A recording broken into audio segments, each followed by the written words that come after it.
그 21세기를요 3F 시대라고 그래요. Feeling, Fiction, Female 이렇게 3F 시대라고 하는데 여성의 영향력이 갈수록 중요해지는 그런 시대가 21세기입니다. 요즘 대세는 여성인 거 아시죠, 여러분?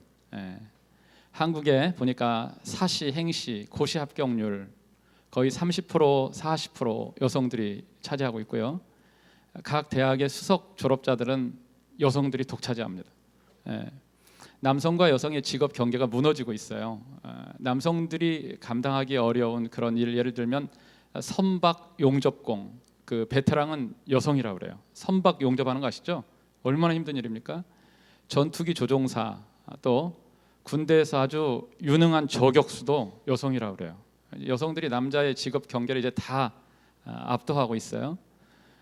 교회는 뭐 말할 것도 없어요. 옛날부터 여성 파워가 너무나도 센 곳이 교회입니다. 그래서 교회에서 목사님들이 권사님 눈에 한번 벗어나면 목하기 어렵다, 뭐 이런 이야기가 있는데 저도 우리 권사님들이 뭐 하자 오면 항상 이렇게 잘 따르고 같이 하고 그렇습니다. 정치계에도 여성의 영향력은 두드러지고 있잖아요.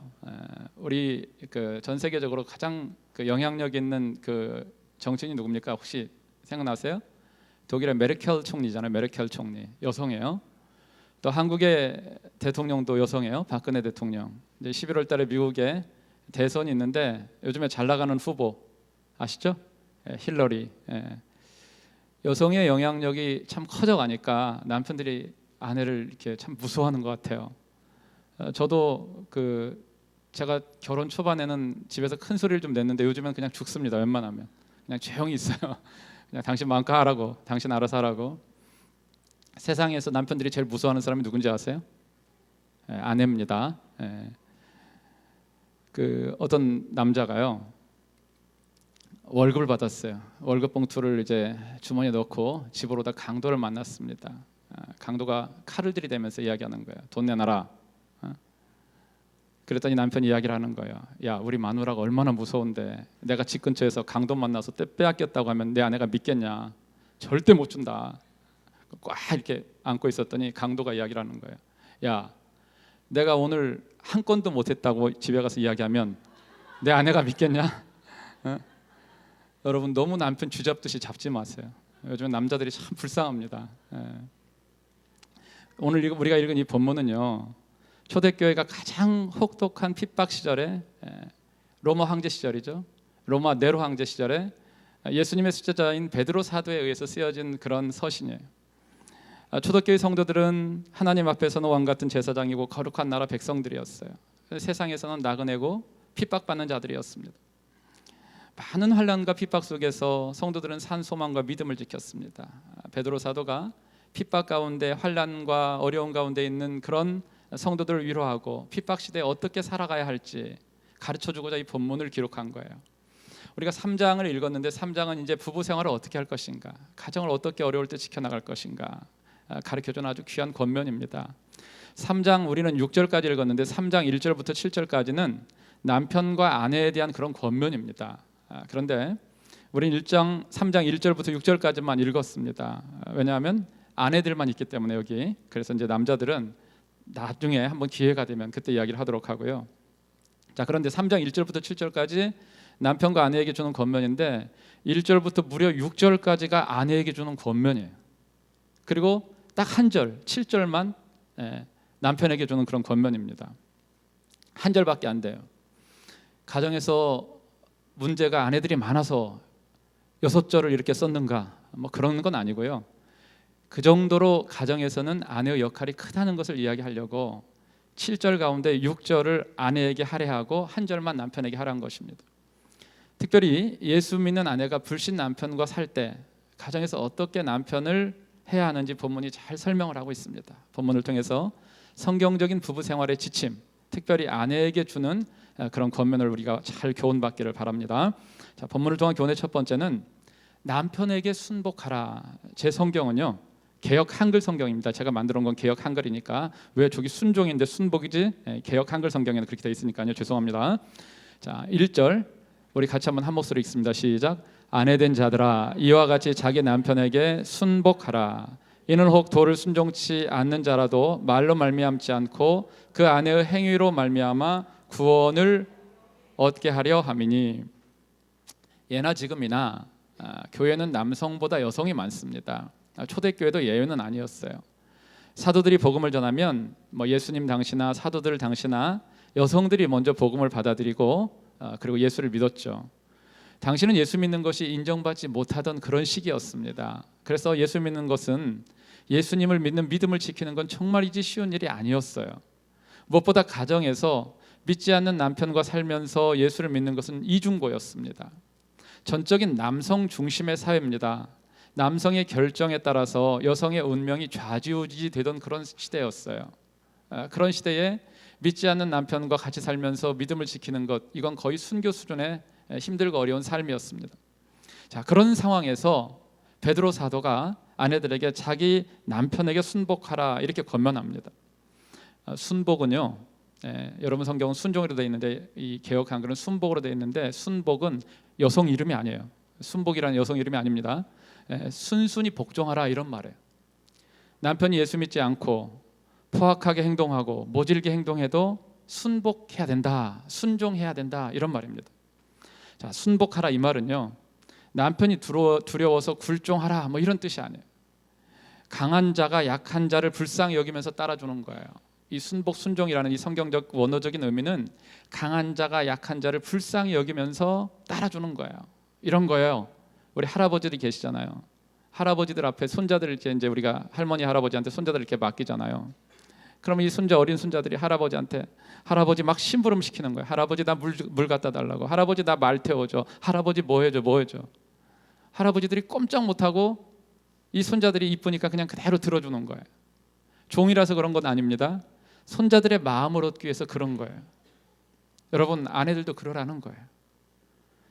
남편들의 행동을 보면 그렇죠, 여러분. 한 대 쥐어받고 싶을 때가 많죠. 왜 이렇게 철이 없나? 철이 없어도 저렇게 철이 없는가? 한두 번이 아니잖아요. 그래도 모든 것을 다 알고 있는 할아버지가 철없는 손자에게 그렇게 하듯이 그렇게 해주라는 거예요. 특별히 불신 남편과 함께 사는 그런 가정의 아내는 순복하는 아내에게 남편이 감동을 받아서 예수를 믿을 수 있기 때문에 그렇게 하라는 것입니다. 자, 1절을 보십시오. 1절. 아내된 자들아 이와 같이 자기 남편에게 순복하라 그랬어요. 자기 남편에게 순복하라. 하나님이 아내들에게 다른 사람이 아니라 자기 남편에게 순복하라 이렇게 이야기합니다. 여러분, 당부합니다. 교회 와서요, 저 같은 목사한테 잘 보이려고 하지 마세요. 남자 집사님들, 장로님들한테 잘 보이려고 하지 마세요. 자기 남편에게 잘하세요. 교회 와서 목사님들한테, 남자 집사님들한테 아주 나이스하게 하면서 집에서 남편에게 막 함부로 말하고 행동하면 절대 안 돼요. 하나님이 말씀하시는 거예요. 다른 사람이 아니라 자기 남편에게 잘해라, 자기 남편에게 순복하라 이렇게 명령하셨어요. 여러분, 이 말씀은 권면이 아닙니다. 하나님의 명령입니다. 오늘 남편에게 순복하지 않는 것, 하나님의 명령에 불순종하는 죄입니다. 아내들이 먼저 다른 남자들이 아니라 자기 남편에게 순복하고 복종하시길 바랍니다. 이 순복하라는 말을 유의해 보십시오. 순복하라는 말에 어떤 단서가 없어요. 남편이 술 안 먹고 돈 많이 벌어오고 좋은 고가의 제품 많이 사주고 가족들 잘해주고 그때 순복해라, 그러지 않으면 순복하지 마라, 이런 단서가 없습니다. 어떤 조건이 하나도 없어요. 남편에게 순복하라는 명령은 남편이 어떤 종류의 남편인가에 따라서 다르게 해석할 수 있는 사항이 아니라는 거예요. 남편의 능력이나 남편의 재능이나 남편의 교육이나 남편의 신분에 관계없이 남편이기 때문에 무조건 순복하라는 거예요. 여러분, 순복 앞에 어떤 단서가 없다는 거 잊지 마세요. 성경은 아내가 남편에게 순복해야 하는 어떤 조건도 이야기를 하지 않습니다. 무조건 순복해야 한다는 명령만 있을 뿐이세요. 그러면 왜 이렇게 남편에게 순복하라고 하는데 순복하기가 어렵습니까? 저를 포함한 남자들 다 그런 것 아니지만 자기 아내 귀하게 여길 줄 몰라요. 결혼 전까지 자기 사람 만들려고 온갖 노력을 다 하잖아요. 장미꽃을 100송이 사다 주는 사람도 있고요, 매일 편지 보내는 사람도 있고, 아침마다 전화하고 온갖 좋은 선물 다 구해다 주고, 그러다 결혼하고 아이 하나 둘 낳고 그럼 이제는 내 사람이다 생각을 해서 더 이상 도망 못 가겠지 생각하고 무시하고 윽박지르고 함부로 대하잖아요. 한국 남자들 한글의 미음으로 시작되는 거, 미음으로 시작되는 게 하나도 없대요. 무드 없고 매너 없고 미안해하는 마음 없고, 근데 미음으로 시작되는 게 딱 한 가지가 있다는 거 아세요 혹시? 무대뽀래요. 무대뽀. 자기 부인에게 인색하고 매너 없고 미안해하는 마음 없고 그런 남편에게 순복하라니, 하나님 뭘 몰라도 너무 모르는 거 아닙니까? 차라리 헤어지면 헤어졌지 같이 못 삽니다. 순복하는 거 말도 안 됩니다. 여러분 요즘에요 시대가 많이 바뀌었잖아요. 한국의 가정법률 상담소가 지난 50년간 총 100만 건의 부부 문제를 상담한 자료를 분석한 걸 제가 봤는데요. 그 자료에 의하면 여성의 사회 진출이 늘어나면서 부부간의 위상이 많이 바뀌었어요. 변화가 생겼어요. 아내의 권위가 높아지고요, 남편의 위치가 크게 위축되었습니다. 이렇게 변화된 사회구조 속에서 아내는 남편에게 순복하라, 이 명령이 이 시대에도 적용돼야 되는가, 21세기도 적용돼야 되는가 의문이 생깁니다. 퀘스천이 생겨요. 그러나 남편에게 아내가 순복하는 것, 남편에게 아내가 순복하는 것, 이거 하나님의 명령이에요. 남편의 인격이 고매하고 고상해서 남편이 본받을 만하기 때문에 순복하는 거 아닙니다. 순복은 가정에서 남편에게 주신 하나님의 권위 때문에 그래요. 하나님이 남편에게 가정에서 머리 역할을 하도록 하셨어요. 여러분, 남편이 머리라는 말은 지배자, 권위자, 리더라는 말이에요. 가정 공동체에서 리더십을 강조하는 말이에요. 하나님이 두 가지 공동체를 만들었습니다. 가정과 교회를 만들었어요. 먼저 가정을 만들었는데 하나님이 가정을 만드시고 가정이 사명을 감당하기를 원하세요. 가정이 사명을 감당하려면 질서가 필요합니다. 하나님이 이것을 위해서 가정의 리더로 머리로 남편을 세운 거예요. 그러니까 남편에게 순복하는 것, 내 남편을 가정의 리더로 세우신 하나님의 권위를 인정하고 받아들이는 거예요. 아내의 순복은 결코 수치스럽거나 열등한 것이 아닙니다. 예수님이 아버지 하나님의 뜻을 이루기 위해서 순종한 것과 똑같아요. 이러한 순종을 통해서 가정을 통한 하나님의 뜻이 이루어지는 거예요. 아내 여러분에게 부탁합니다. 가정에서 남편에게 복종하는 것을 한번 실천해 보세요. 마음으로 남편에게 복종을 좀 해보세요. 가장으로서 남편이 가진 결정권을 좀 인정해 주세요. 신앙 양육의 인도자로서 남편을 좀 세워주시고 인정해 주시고 존중해 주세요. 무엇보다 자녀들에게 아버지를, 남편을 존중하도록 가르치세요. 저를 포함한 남자들은요, 남편들은 아주 단순합니다. 자기 의견 따라주면 더 큰 책임감을 느껴요. 더 열심히 하려고 해요. 여러분, 진짜 현명한 아내는요, 투쟁해서 싸워서 쟁취하는 아내가 아니에요. 남편에게 순종하고 복종하면서 얻어내는 아내가 진짜 현명한 아내예요. 여러분, 순종하면서 얻어내야 가정이 건강한 거예요. 남편의 권위도 서고요, 자녀들도 바른 질서 속에서 성장하는 것입니다. 하나님이 이런 가정의 모습을 기대하세요. 아내들에게 당부합니다. 말씀대로 하나님을 두려워하는 마음으로 남편에게 복종하세요. 하나님은 구약과 신약에서 거듭 아내들이 남편에게 순종하고 복종하도록 명령하셨어요. 시대가 흘렀다고 21세기라고 하나님의 명령이 바뀌는 거 아닙니다. 남편이 좀 부족하고 허물이 많아도 존중하고 존경해줘 보세요. 돈 잘 벌고 아내한테 잘해주고 집안일 잘하고 잘 도와주고 모든 면에서 훌륭해야 남편 노릇 잘하는 거 아닙니다. 부족하고 빈틈 많고 그래도 그 모습 그대로 남편을 존중해주고 인정해주세요. 이게 하나님의 명령이라는 거예요. 여러분, 무엇보다 가정에서 남편의 의견을 따라주세요. 손해를 보더라도 따라주세요. 일단 문제가 심각해지면 그때 바꾸면 돼요. 수정하면 됩니다. 남편 몰래 혹시 믿지 않는 남편과 사는 분 계세요? 남편 몰래 11조 하는 것 좋지 않습니다. 남편이 의심하거나 부담스러워하면 남편의 뜻을 따라주시면 돼요. 여러분, 남편의 영혼 얻는 것이 11조 드리는 것보다 더 중요합니다. 남편의 의견을 존중해주는 아내의 모습을 보고 남편이 감동을 받아요. 악한 일을 시키지 않는 한 남편의 뜻을 따라 행하는 것을 하나님이 기뻐하세요. 순복과 관련해서 우리가 주의할 것이 한 가지 있습니다. 이 복종을 맹종과 혼동해서는 안 된다는 거예요. 남편이라고 해서 아내의 신앙 양심까지 구속할 권리는 없습니다. 우리의 양심은 하나님의 법을 알려주는 수단이에요. 신앙 양심에 어긋나는 일을 남편이 요구할 때 하나님께 순종해야지 남편에게 순종하면 안 됩니다. 하나님의 법을 어겨가면서까지 남편에게 맹종하라는 말은 아니에요. 아내 여러분, 오늘 아내가 남편 앞에서 어떤 태도를 취할 것인가 말씀을 통해서 배우시길 바랍니다. 먼저 남편을 예수님처럼 대하는 마음이 있어야 그 남편에게 순종하고 복종할 수 있어요. 오늘 6절에 보니까 아브라함의 아내 사라가 아브라함을 주라 칭하여 복종한 것 같이 너희가 선을 행하고 아무 두려운 일에도 놀라지 아니하므로 그의 딸이 되었느니라, 이렇게 말씀합니다. 남편에게 사라와 같은 그런 마음을 좀 갖길 바랍니다. 남편을 대할 때 마치 주님을 대하듯 그렇게 한다면 어느 남편이고 절대 아내를 함부로 대할 수 없을 거예요.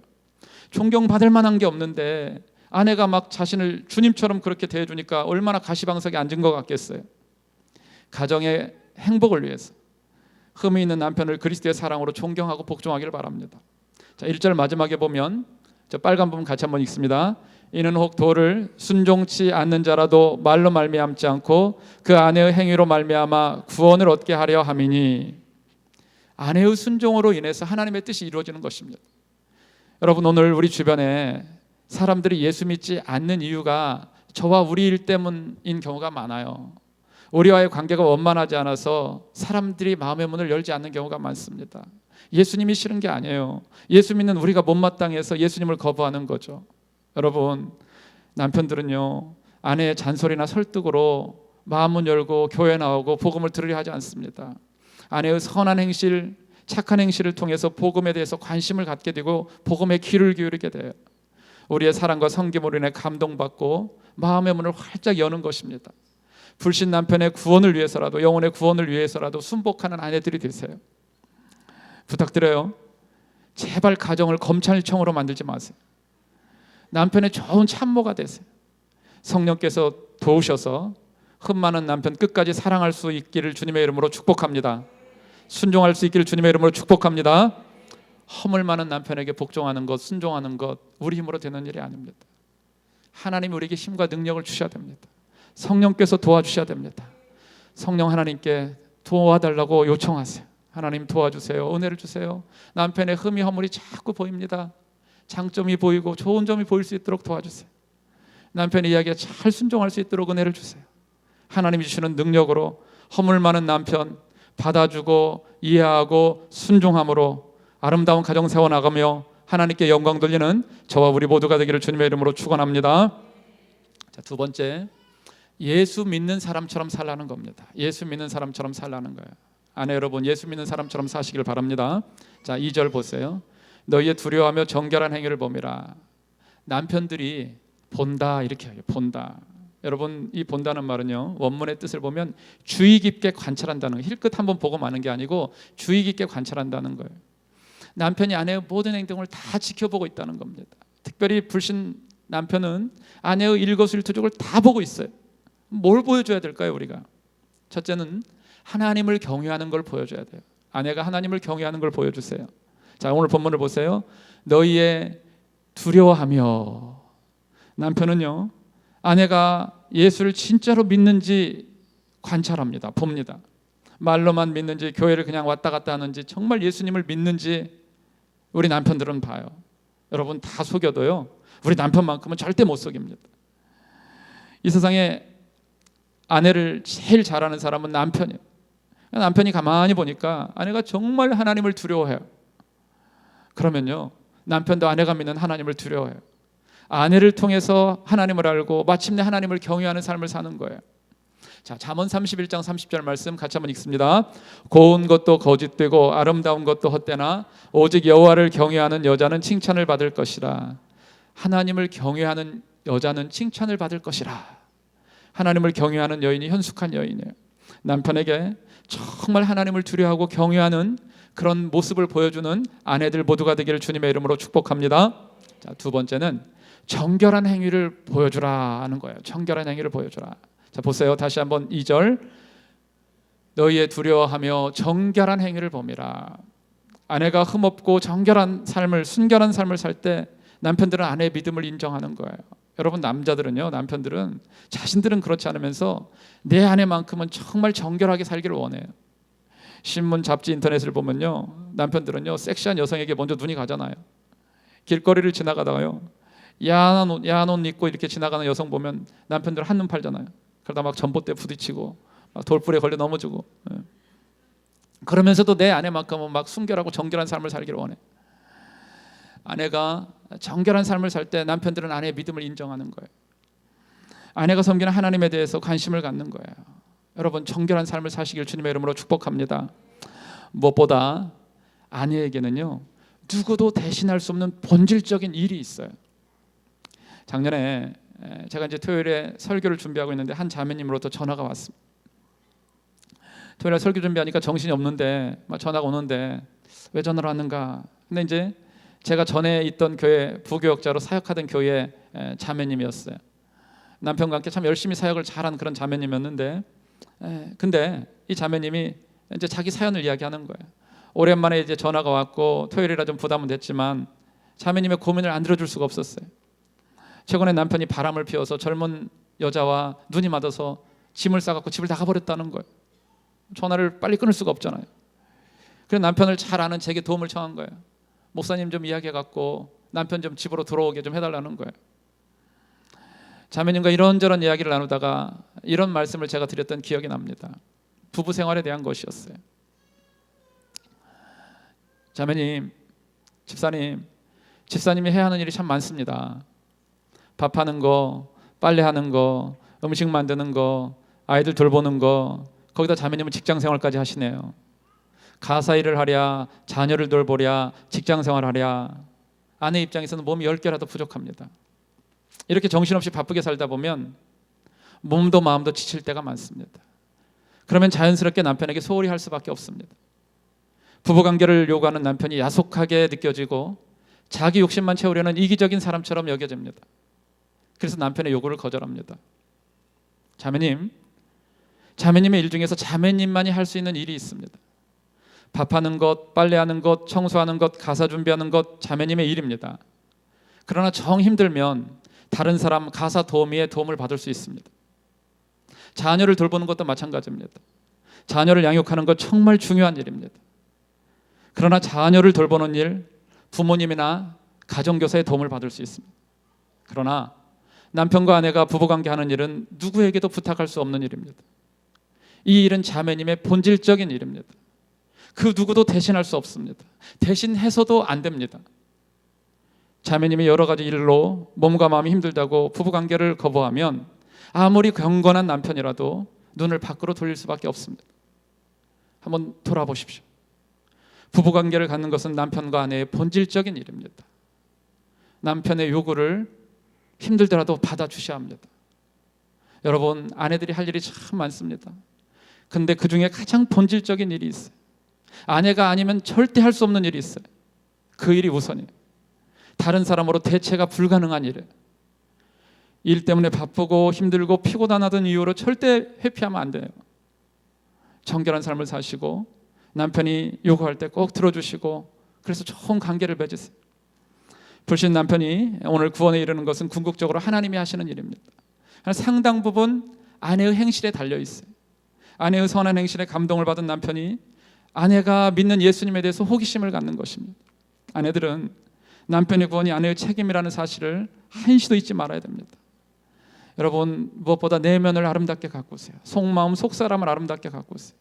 하나님을 경외하고 정결한 삶을 사시고, 그럴 때 남편들의 마음속에 변화의 소용돌이가 일어날 것입니다. 자, 우리 3절 말씀도 한번 같이 읽습니다. 너희 단장은 머리를 꾸미고 금을 차고 아름다운 옷을 입는 외모로 하지 말고. 사도가 성령의 감동으로 아내들에게 단장을 하라 이렇게 이야기합니다. 단장을 해라. 머리를 꾸미고 금을 차고 아름다운 옷을 입는 외모로 하지 말라. 한국어 번역에 성경에 한 글자가 빠졌어요. 외모 다음에 만자가 빠졌어요. 만자. 외모로 하지 말고가 아니라 외모로만 하지 말고요. 외모로만 하지 말고. 외모도 아름답게 가꿔야 됩니다. 단지 이방 여인들이 그러는 것처럼 막 이렇게 막 화려하게 뭐 지나치게 막 그렇게 사치하듯 하지 말고 수수하게 이렇게 꾸미라는 거예요. 여러분, 머리도 장식도 옷도 단정하게 하시길 바랍니다. 기본이에요. 화장도 하세요. 화장은 일종의 서비스예요. 여러분, 젊을 때 가꾸는 것 당연한 겁니다. 나이 들어서도 고우시려면 지금부터 계속 가꾸셔야 돼요. 가꾸는 시기를 놓쳐버리면요, 늦어가지고는요 가꾸는 게 어렵대요. 전 잘 모르겠는데, 가꾼다는 말은요 오늘 꼭 용모만을 이야기하는 게 아닙니다. 뭘 계속해서 여러분처럼 배우시고 새로운 일을 해보는 거예요. 여성이 결혼하고 아이들을 뭐 둘, 셋 이렇게 키우다 보면요 자신을 가꿀 여유가 없습니다. 그래서 하나님은 외모를 보지 않고 중심을 보신다, 그 말씀을 갖고 위로를 받아요. 여러분 똑바로 아시길 바랍니다. 여러분의 남편은 하나님이 아니에요. 여러분의 남편을 포함한 남자들은요 외모를 중시해요. 하나님은 분명 마음을 중요하게 여기세요. 그런데 인간은 외모를 중요하게 생각하기 때문에 저한테 그런 이야기하면 안 돼요. 목사님, 하나님은 중심을 보신다고 하는데 목사님 왜 자꾸 외모 이야기하세요? 이렇게 말하면 안 돼요. 하나님이 둘 다 요구하십니다. 한쪽만 요구하실 때는 중심을 가지고도 하나님 만족할 수 있어요. 그러나 사람은 그렇지 않아요. 여러분 남편을 하나님 수준으로 절대 보지 마세요. 자신을 잘 가꾸는 여성들 되길 주님의 이름으로 축복합니다. 종종 병원에 가면, 신방을 가보면 남편을 간호하는 아내들의 모습, 또 아내를 간호하는 남편의 모습을 보게 돼요. 여러분 우리가 누가 병들고 싶어서 병드는 사람 없잖아요. 저 지난주에 제 아내가 막 아파가지고 혈압이 좀 많이 올라가가지고 많이 힘들었어요. 혹시 이 가운데 몸이 좀 편찮으신 분이 있다면 이해하고 들으세요. 특정한 사람 이야기하는 거 아닙니다. 일반론이에요. 일반론.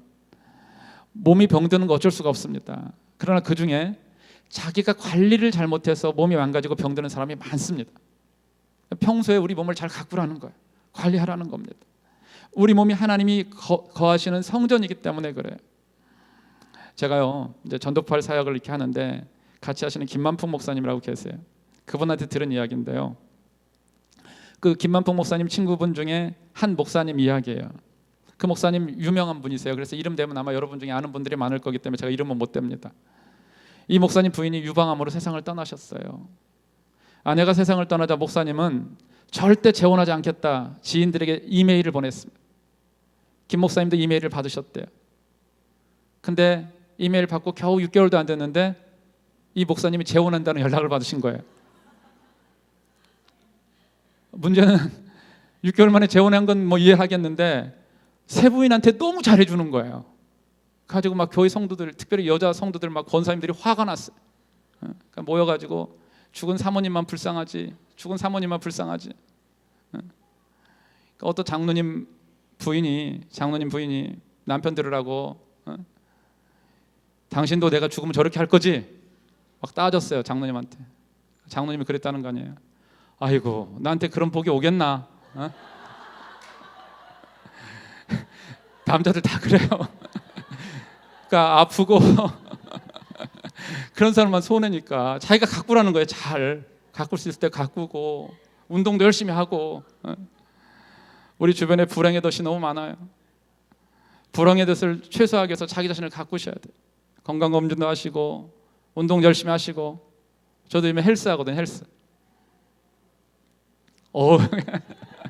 일주일에 3번 헬스를 하는데 우리 교회에 트레이너가 이제 새로 하나 왔어요. 그래서 그 형제가 이제 체육관을 이렇게 열었는데 사실은 제가 운동하러 가는 건 전도하러 가는 거예요.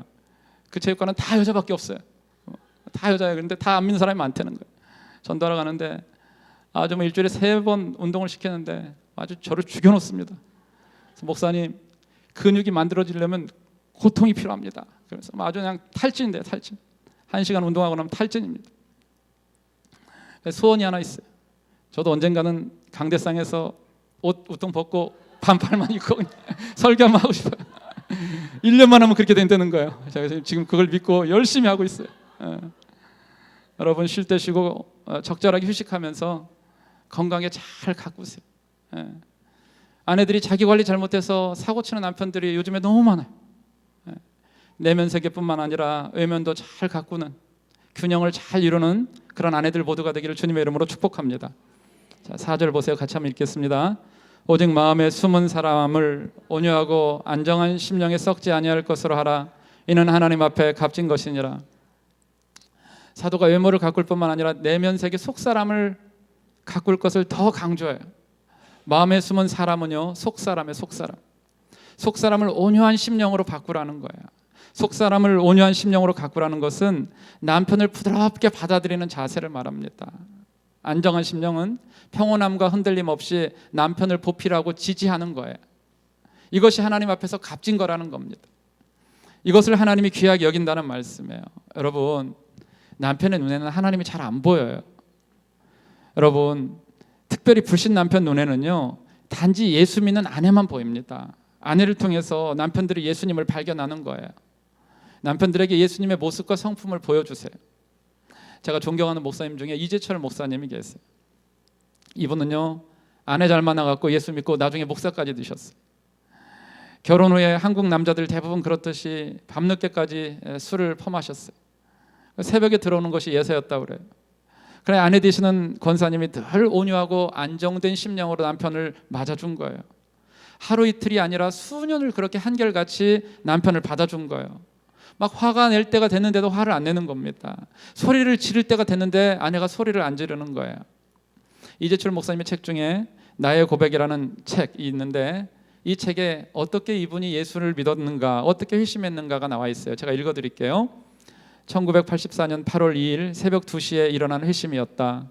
사업을 하던 나는 늘 그랬던 것처럼 그날도 밤늦도록 술을 마시고 새벽 2시나 돼서야 집으로 돌아왔다. 목사가 되기 전 나는 방탕한 생활을 하고 있었다. 평소에는 벨을 눌러서 아내를 깨웠지만 그날만은 무슨 생각이 들었는지 내 열쇠로 아파트 문을 열고 들어갔다. 자리에 엎드려 성경을 읽으면서 나를 기다리던 아내는 잠들어 있었고 그녀의 얼굴 밑에는 공책이 놓여져 있었다. 잠든 아내를 그대로 두고 그 공책을 펼쳐둔 내 얼굴에 이런 글이 들어왔다. 나는 오늘도 버스를 타고 수유리 너머로 갔다. 시골길을 하염없이 걸으면서 오늘도 어김없이 죽음을 생각했다. 약을 먹고 죽을까 아니면 손목을 그어서 죽을까. 그러나 그것은 내가 취할 길이 아님을 나는 다시 한번 더 확인하고 되돌아왔다. 나를 살리기 위해 십자가에서 돌아가신 주님께서 주님의 뜻을 위해 내게 주신 남편이므로 나는 사랑해야만 한다. 나는 할 수 없지만 주님께서 사랑하라 명령하심으로 나는 사랑해야만 한다. 주님 도와주세요. 나의 약함을 주님께서 잘 아시잖아요. 전혀 예상치 못했던 아내의 깊은 속내를 알게 된 나는 심장이 멎는 듯했고 귀에서 큰 북소리가 울리는 듯했다. 온몸의 전율과 함께 나는 아내가 불쌍해서 펑펑 울었다. 그리고 나 자신이 불쌍해서 울었다. 왜 내가 이런 삶을 살고 있을까? 어쩌다가 이 지경이 되었을까? 생각하면 생각할수록 나의 영혼은 악취가 진동하는 갈갈이 찢어진 더러운 걸레 조각같이 여겨졌다. 그날 밤 나는 예수님이 뒤에서 나를 감싸주는 느낌과 함께 마음 깊은 곳에서 세미한 하나님의 음성을 들었다. 여러분, 이 목사님은요, 하나님을 경외하는 온유하고 안정한 심령의 아내로 인해서 회심을 하게 됐고 목사까지 돼서 저렇게 귀하게 쓰임을 받고 있습니다. 아내 여러분, 정말 요즘은요, 남자로 살기 힘든 그런 시대예요. 특별히 이민사회는요, 남자들이 할 일이 그렇게 많지 않아요.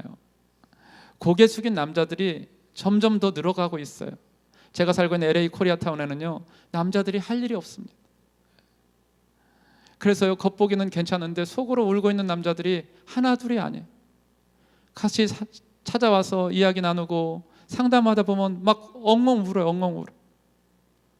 얼마 전에 자료를 보니까요, 한국의 30대 50대 남자들이 가장 원하는 베스트 5 목록이 공개됐어요. 한국 남자들이 가장 원하고 바라는 것 뭔지 아세요? 한국의 30대에서 50대까지 남자들이 가장 바라고 원하는 것 넘버 1, 잘 들으세요. 나는 아내가 벌어다 주는 돈으로 놀고 먹고 싶다. 나는 아내가 벌어다 주는 돈으로 놀고 먹고 싶다. 이게 한국 남자들 30대 50대까지 넘버 1 소원이에요. 소원. 웃을 얘기가 아닙니다. 생업의 현장에서 죽을 만큼 힘겹게 가족의 생계를 책임지고 있는 지친 남편들을 대변하는 그런 말이에요. 남편들이요, 아버지 자리 사표내고 싶어하는 사람 많습니다. 요즘에 정말 우리의 따뜻한 격려와 위로가 필요해요. 아내들은 남편의 좋은 점 찾아서 자꾸 격려해 주시고 칭찬해 주세요. 어떤 아내가 여성 세미나에 참석했는데요, 세미나에서 숙제를 내줬대. 집에 돌아가서 남편을 칭찬하라는 거예요. 숙제를 하려고 이제 칭찬할 걸 찾아야 되잖아요. 아무리 찾아도 없는 거야. 아무리 찾아도 없는 거예요. 에이 못하겠다고 이제 그러다가 에이 그래도 숙제는 해가야지 생각을 해보니까 남편이 학교 다닐 때 운동을 했는데 육상을 했대. 육상. 그래가지고요 남편의 다리가 좀 잘 빠진 거예요. 그래서 이 아내가 남편한테 이야기했대요. 여보, 당신 다리는 참 미끈하게 잘 빠졌어요. 근데요 놀라운 변화가 그 가정에 일어났어요. 남편이 집에 있거나 나가거나 늘 반바지 차림으로 다니는 거예요. 남자들은요 아내한테 첫 번째로 듣고 싶은 것이 인정이에요. 인정, 칭찬이에요. 우리 남자들은요 아내의 칭찬 한마디에 목숨을 걸어요. 저도 제가 설교 딱 하고 나면 제 아내가 오늘 설교 진짜 좋았다고 막 이러면서 뭐가 좋았다 그러면요 살맛이 나요. 살맛이. 근데 당신 설교 오늘 왜 그래? 이러면요 완전히 막 밥맛 입맛 다 떨어져요. 남편의 아름다운 삶의 흔적을 남기고 싶다면요 자꾸 진심 어린 칭찬하세요. 운동선수는 응원 소리에 힘을 얻고요 사람은 칭찬으로 자신감을 얻는다잖아요. 칭찬은요 칭찬하는 사람 칭찬받는 사람 모두를 행복하게 만드는 공동 승리를 안겨다 주는 거예요. 자꾸 장점을 찾으세요. 그리고 칭찬하고 축복하세요. 칭찬이 좋은 가정을 만들고요 좋은 교회를 만들고 직장을 만드는 것입니다. 칭찬에 우리는 목말라 있어요. 케빗 로버츠라는 사람이 이런 이야기를 했더라고요. 같이 한번 읽습니다. 지구상 30억 인구가 매일 밤 허기진 배를 붙들고 잠자리에 든다.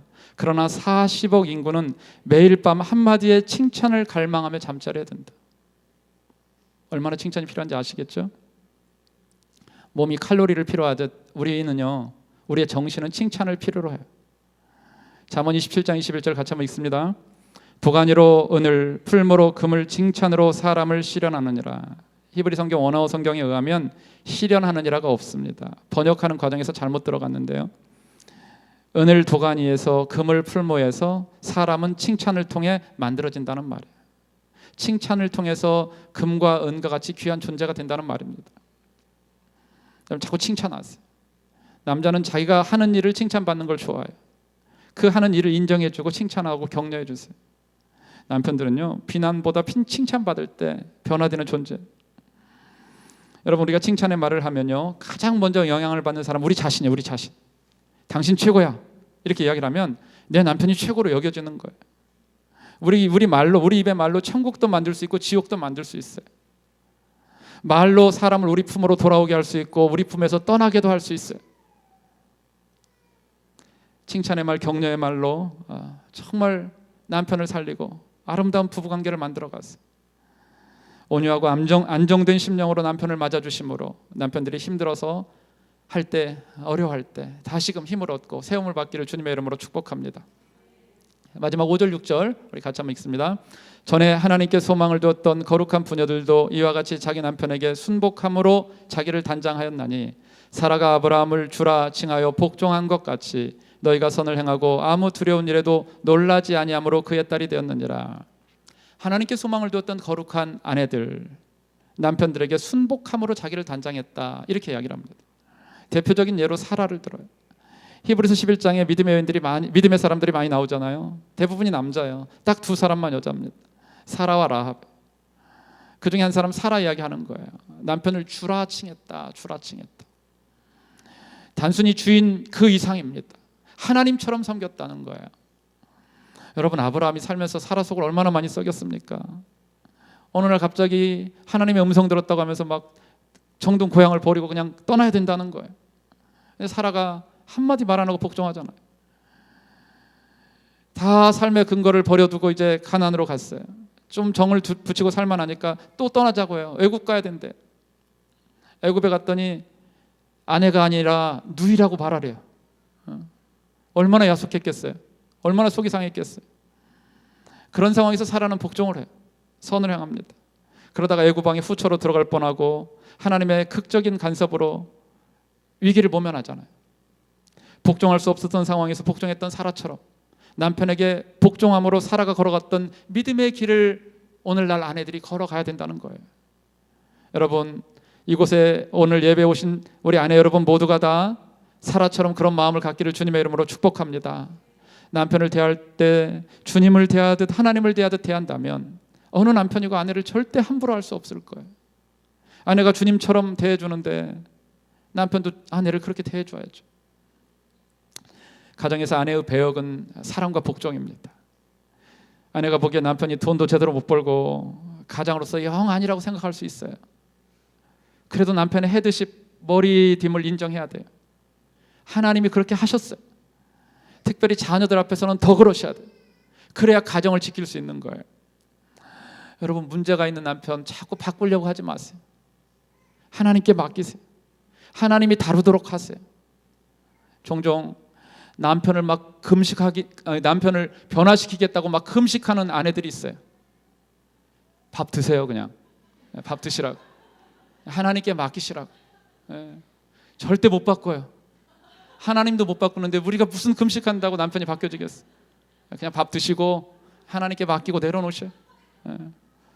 우리가 잘 아는 그 빌리 그레함 목사님 아시잖아요. 빌리 그레함 목사님 얼마나 훌륭한 분입니까?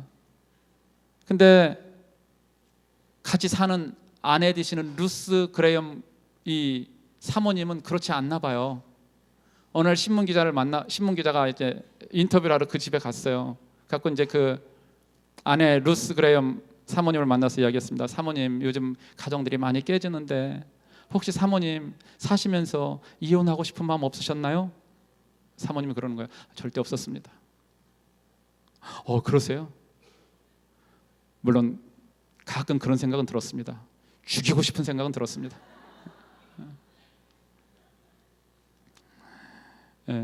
가정 행복을 위해서 흠이 있는 남편 사랑으로 덮어주세요. 주님의 사랑으로 덮어주세요.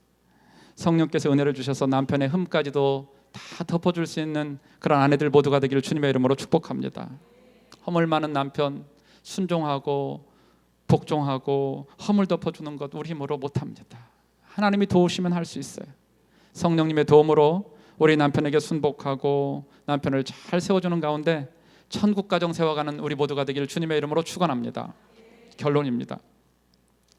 얼마 전에 신문에서 한 읽었던 기사인데 한국의 한 여배우가 자기 남편의 직업에 대해서 이야기하는 걸 보면서 참 개념 있는 그런 배우다 그런 생각을 해본 적이 있어요. 사진에 저 배우인데 라미란이라고 요즘에 잘 나가는 배우더라고요. 한국 영화에 아주 뭐 주연은 아니더라도 조연으로 많이 출연하는 그런 배우인데 MBC 재작년인가 한국의 MBC 연예대상 여자 부문 우수상을 받은 잘 나가는 배우예요. 좀 아주 그래 썩 이쁜 건 아니지만 그런데 이 여배우가 얼마 전에 한 텔레비전 토크쇼에서 자신의 남편 직업을 막노동이라고 해서 화제가 되었어요. 내 남편 직업이 막노동입니다. 건축 현장에서 남편이 막노동을 한다는 거예요. 아내는 저렇게 잘 나가는 영화 배우인데 그러면서 그렇게 이야기를 하는 거예요. 막노동은 몸을 이용해서 정당하게 일하는 것이기 때문에 남편이 부끄럽거나 창피하다는 생각을 한 번도 해본 적이 없다는 거예요. 당당하게 이야기를 했어요. 그러면서 오히려 남편이 졸부라는 거예요. 졸라 부러운 사람이라는 거예요. 여러분, 잘 나가는 배우인데 공식석상에서 남편의 직업에 대해서 정말 하찮은 직업을 당당하게 이야기하는 걸 보면서 참 괜찮은 배우다 이런 생각을 해봤습니다. 남편을 진심으로 존중하고 위해 주십시오. 특별히 믿지 않는 남편 잘 섬겨주십시오. 남편의 마음에 변화의 소용돌이가 일어날 것입니다. 남편이 좀 부족하고 허물 많아도요 순종하고 말씀대로 복종하세요. 남편이 꼭 돈 잘 벌고 아내에게 잘해주고 집안일 잘 도와주고 모든 면에서 훌륭해야 남편으로 잘하는 거 아니에요. 빈틈이 많고 허물이 많고 부족한 점이 많아도 그냥 그대로 받아주고 존중해 주세요. 그런 아내를 보면서 남편이 감동을 받고 변화가 일어나는 거예요. 아내가 믿는 예수님에 대해서 더 관심을 갖게 되는 것입니다. 악한 일을 시키지 않는 한 남편의 뜻을 따름으로 남편의 구원을 돕는 지혜로운 아내들 모두가 되기를 주님의 이름으로 축복합니다.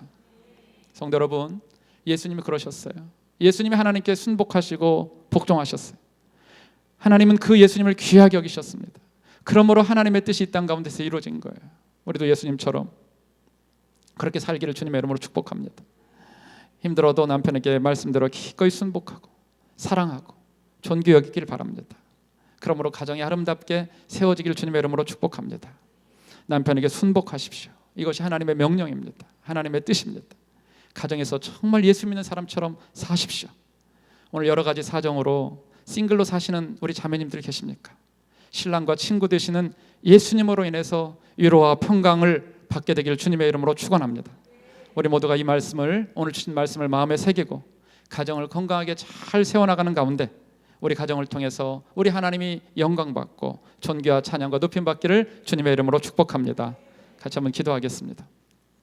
우리 합심해서 한번 기도합시다. 입을 열어서 기도하는데요, 사라가 아브라함 남편을 주로 여긴 것처럼 하나님, 주께서 주신 내 남편 정말 귀하게 여기겠습니다. 허물 많고 흠이 많고 부족한 점 많아도 덮어주고 기꺼이 사랑하고 리더로 머리로 여기고 순종하며 결정권을 존중해주며 그렇게 살도록 하겠습니다. 하나님, 우리 가정 천국 가정 만들어주세요. 우리 가정에서 찬송과 기도가 끊이지 않는 가정 되도록 은혜를 내려주세요. 하나님, 특별히 이 자리에 싱글로 사는 자매님들을 주께서 기억하시고 내주시고 주께서 친구가 되어주시고 신랑이 되어주시고 남편이 되어주시고 가정의 가장이 되어주시옵소서. 우리에게 천생배필로 배우자를 만나게 하신 것을 감사하고 주님이 주셨음을 믿고 서로에게 신실하도록 은혜를 내려 주옵소서. 아름다운 가정 되게 하시옵소서. 우리 같이 한번 입을 열어 기도하며 주님 앞에 나갑니다. 기도하겠습니다. 하나님 아버지, 주님의 은혜와 사랑을 진심으로 감사를 드립니다. 우리에게 귀한 가정을 허락하신 것을 감사합니다. 귀한 남편을 하나님 앞 천생배필로 우리에게 주신 것을 감사합니다. 하나님이 주신 하나님 우리 남편을 정말 귀하게 여기고 하나님 머리됨을 인정하고 헤드십을 인정하고 결정권을 존중하며 하나님 아버지, 정말 오늘 말씀처럼 순종하고 순복하며 복종하며 나아가도록 은혜 나르시기를 원합니다. 하나님, 아내로서 역할을 잘 감당함으로 하나님 우리 가정을 아름답게 잘 가꾸고 아버지 이루어가는 천국 가정 만들어가는 일에 일조하는 우리 아내들 모두가 되도록 은혜를 나르시기를 간절히 원합니다. 우리 아내들로 인해서 우리 가정에 하나님의 나라가 임하고 우리 아내들로 인해서 우리 가정이 천국 가정 되게 하시며 우리 아이들이 우리 가정에서 천국이 어떤지를 어릴 때부터 배울 수 있도록 은혜를 나려 주시옵소서. 우리 남편 가운데 아직 예수 믿지 않는 남편이 있습니까? 하나님 아버지, 우리의 섬김을 통해서 예수 믿고 예수님에 대해서 호기심을 갖고 구원받는 놀라운 역사 있도록 주의 은혜 나르시기를 원합니다. 하나님, 이 자리에 싱글로 사는 자매님이 계십니까? 주께서 친구가 되시고 신랑이 되시고 남편이 되시고 호주가 되시고 가장이 되어 주시옵소서. 주께서 위로하시옵소서. 주께서 격려하시옵소서. 주께서 함께 하시옵소서. 은혜를 나려 주시옵소서. 하나님, 오늘 예배 참석한 우리 모두의 가정이 회복되게 하시고 하나님 성령께서 우리 가정에 하나님 아버지 그 연약한 부분, 아픈 부분, 상처난 부분을 싸매시고 감사하심으로 하나님 치유되고 회복되어 우리 가정이 하나님을 영화롭게 하고 하나님을 기쁘시게 하고 하나님께 영광 돌리는 아름답고 복된 가정 되도록 은혜를 나려 주시옵소서. 감사를 드리며 예수님의 이름으로 기도합니다. 아멘.